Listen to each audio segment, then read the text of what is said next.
Bonjour à toutes et tous. L'exploration des espaces de longue durée du musée continue dans ce 7e épisode autour de l'arrivée de l'occupant allemand à l'automne 1943 et de la persécution des Juifs. En effet, dans le cadre de la solution finale, la traque des Juifs et les déportations vont alors s'intensifier. Et Allemands et collaborateurs œuvrent ensemble. Alois Brunner, un des acteurs essentiels de l'opération d'extermination des Juifs, va même œuvrer quelque temps en Isère.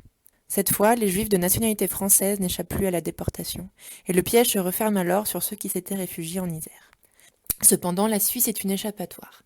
Des organismes d'entraide officiels tels que les éclaireurs israélites de France ou encore l'œuvre de secours aux enfants, dit l'OSE, devenu clandestin courant 1944, tentent de constituer des filières d'évasion.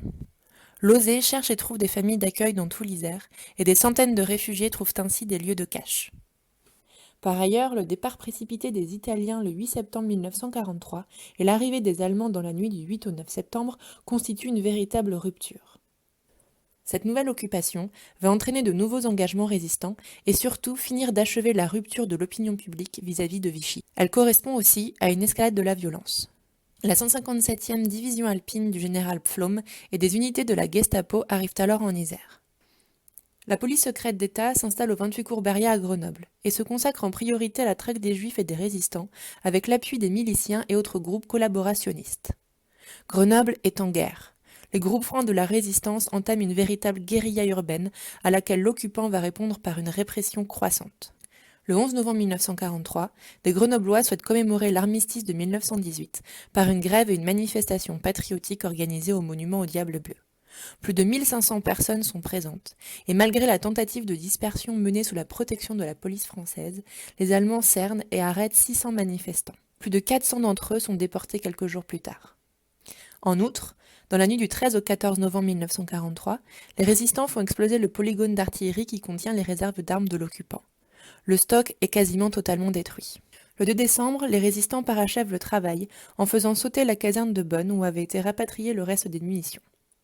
Ils occasionnent également de nombreux morts dans la garnison allemande.